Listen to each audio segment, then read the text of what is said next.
സുഗമോദേവി സീരിയലിൻ്റെ ഏറ്റവും പുതിയ റിവ്യൂയിലേക്ക് എല്ലാ കൂട്ടുകാർക്കും സ്വാഗതം.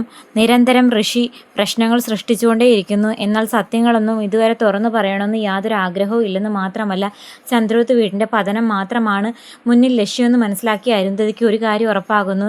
ഇങ്ങനെ പ്രതികാരം ചെയ്യാൻ താനും കൂടി കൂട്ടുനിന്നു കഴിഞ്ഞാൽ തൻ്റെ മകൻ്റെ ഭാവി തന്നെയായിരിക്കും അതിൽ നഷ്ടമാകുന്നത്. ഇന്നല്ല നാളെയെങ്കിൽ ഉറപ്പായിട്ടും ആ സത്യം തെളിയുക തന്നെ ചെയ്യും. സത്യം എത്ര മൂടി വെച്ച് കഴിഞ്ഞാലും ഒരു നാൾ പുറത്തു വരുമല്ലോ. അന്ന് തൻ്റെ മകൻ കുറ്റവാളിയാണ് അല്ലെങ്കിൽ തെറ്റുകാരനാണെന്നുള്ള സത്യം നിയമത്തിൻ്റെ മുമ്പിലും മനസാക്ഷിയുടെ മുമ്പിലും അരുന്ധതിയെ നിരന്തരമായി വേട്ടയാടാൻ തുടങ്ങിയിരിക്കുന്നു. അതുകൊണ്ട് തന്നെ അരുന്ധതി ആ ഉറച്ച തീരുമാനം എടുക്കുന്നു. ഇനിയും തൻ്റെ മകൻ്റെ പ്രതികാരത്തിന് കൂട്ടു നിൽക്കാൻ തന്നെ കൊണ്ടാകില്ല. ഈ സത്യം ആരോടെങ്കിലും പറഞ്ഞേ പറ്റൂ. അത് ഏറ്റവും നല്ലത് ദേവികയോട് പറയുന്നതായിരിക്കും. കാരണം ദേവികയാണെങ്കിൽ ആർക്കും തന്നെ വലിയ പ്രശ്നമില്ലാത്ത രൂപത്തിൽ പ്രശ്നം കോംപ്രമൈസ് ചെയ്യാൻ മിടുക്കുകയാണെന്ന് വ്യക്തമായിട്ടറിയാം. അതായത് ഋഷിയെ ബാധിക്കാനും പാടില്ല, എന്നാൽ നന്ദനെ രക്ഷപ്പെടുത്തുകയും വേണം. ദേവികയുടെ കുടുംബജീവിതം സുരക്ഷിതമായി മുന്നോട്ട് കൊണ്ടുപോകാനും പറ്റുന്ന രൂപത്തിൽ കാര്യം കൈകാര്യം ചെയ്യാൻ ദേവികയും കൊണ്ട് മാത്രമേ പറ്റുള്ളൂ. ഇപ്പം ദേവികയ്ക്ക് അതിന് പറ്റാത്തത് സത്യങ്ങളൊന്നും തിരിച്ചറിയാത്തത് കൊണ്ടാണ്. നന്ദൻ ദേവികയുടെ കണ്ണിൽ കുറ്റക്കാരനാണ്, എന്നാൽ തെറ്റുകാരനല്ലെന്നുള്ള സത്യം അരുന്ധതി പറയുമ്പോൾ എന്തായാലും മനസ്സിലാക്കുമെന്ന് ഉറപ്പിച്ചിട്ട് ദേവികയെ വിളിക്കുന്നുണ്ട് അരുന്ധതി. എനിക്ക് ദേവികയെ ഒന്ന് അത്യാവശ്യമായിട്ട് കാണണം, തിരക്കുണ്ടോ എന്ന് ചോദിക്കുമ്പം കുഴപ്പമില്ല, ഞാൻ നാളെ ഫ്രീ ആകുമ്പോഴത്തേക്കും വിളിക്കാം എന്ന് പറയുന്നു.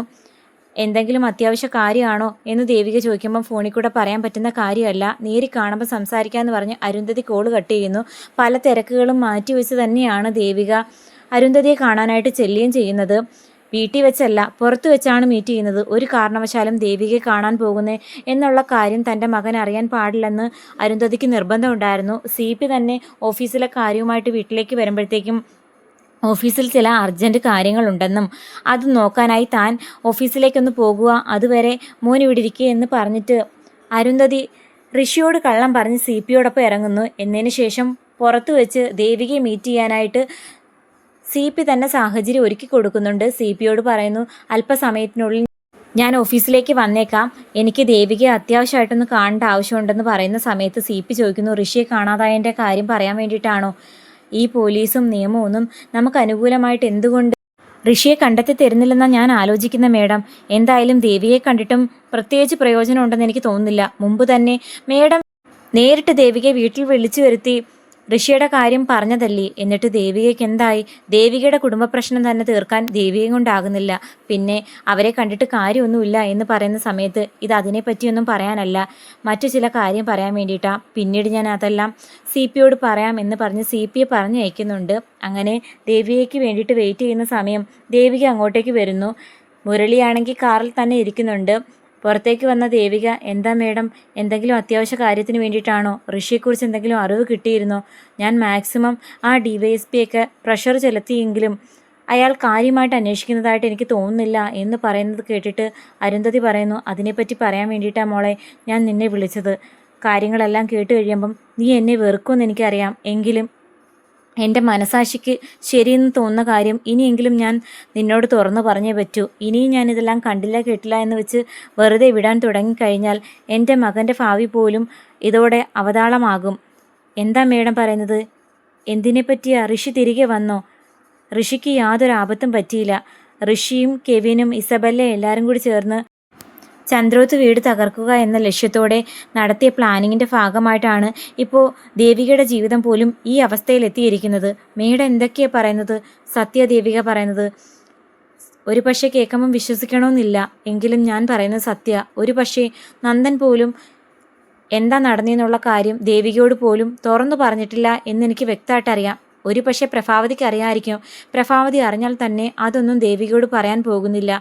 നിയമത്തിൻ്റെ വഴിയിൽ നന്ദനെ അകത്താക്കും ദേവിക എന്ന് പേടിച്ചിട്ടാ പ്രഭാവതി എല്ലാം മറച്ചു വെക്കുന്നത്. പണ്ടും അങ്ങനെ തന്നെ ആയിരുന്നല്ലോ.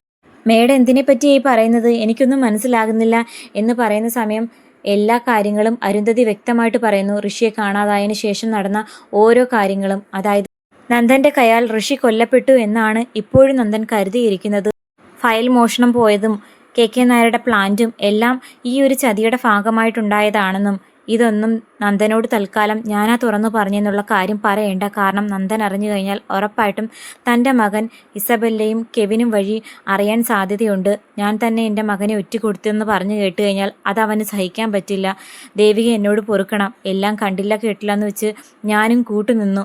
അത് ഒരമ്മയുടെ സ്വാർത്ഥതയായിട്ട് കണ്ടാൽ മതി. ഇനിയെങ്കിലും സത്യം തുറന്നു പറഞ്ഞില്ലെങ്കിൽ എൻ്റെ മകനും ഞാനും കാരണം ഒരുപാട് നിരപരാധികൾ ഇതിൻ്റെ ഭാഗമായി അവരുടെ ജീവിതം നഷ്ടമാകും. നന്ദനോട് പൊറുക്കാൻ പറ്റുന്ന തെറ്റു മാത്രമേ അവൻ ഞങ്ങളോടൊക്കെ ചെയ്തിട്ടുള്ളൂ. പിന്നെ അവൻ്റെ അമ്മയോട് ഞങ്ങൾക്ക് ആർക്കും പൊറുക്കാൻ പറ്റില്ല. എങ്കിൽ പോലും ഞാൻ അതുപോലും ക്ഷമിച്ചിരുന്നു. പക്ഷേ ഋഷി ആരോടും ക്ഷമിക്കാൻ ഒട്ടും തയ്യാറല്ല. ഇനിയും അവനെ ഇങ്ങനെ വെറുതെ വിട്ടു കഴിഞ്ഞാൽ അവൻ എന്തെങ്കിലുമൊക്കെ അവിവേകം കാണിക്കും. തൽക്കാലം ഞാൻ ഈ സത്യങ്ങളൊക്കെ തുറന്നു പറഞ്ഞു എന്നുള്ളത് അറിയാതെ വേണം ദേവിക ഈ പ്രശ്നം പരിഹരിക്കാൻ എന്ന് പറയുമ്പം ദേവിക ആകെ ഷോക്കായി നിൽക്കുന്നുണ്ട്. ഒന്നുമില്ലെങ്കിൽ മേഡത്തിന് ഇപ്പോഴെങ്കിലും സത്യം തുറന്നു പറയാൻ തോന്നിയല്ലോ. ഇനി എന്ത് വേണമെന്നുള്ളത് എനിക്ക് വ്യക്തമായിട്ടറിയാം. കെവിനും ഇസബെല്ലയും മോളെ ചതിക്കുവാണെന്നുള്ള കാര്യവും അരുന്ധതി അറിയിക്കുന്നുണ്ട്. കെവിൻ്റെ പെരുമാറ്റത്തിൽ എനിക്ക് മുമ്പേ തന്നെ സംശയമുണ്ടായിരുന്നു. എങ്കിലും കൂടെ പഠിച്ച കൂട്ടുകാരല്ലേ, ഇങ്ങനെ ചതിക്കുമെന്ന് കരുതിയിരുന്നില്ല. എന്തായാലും ഞാനെല്ലാം നോക്കിക്കോളാം എന്ന് അരുന്ധതിക്ക് വാക്കു കൊടുക്കുന്നു.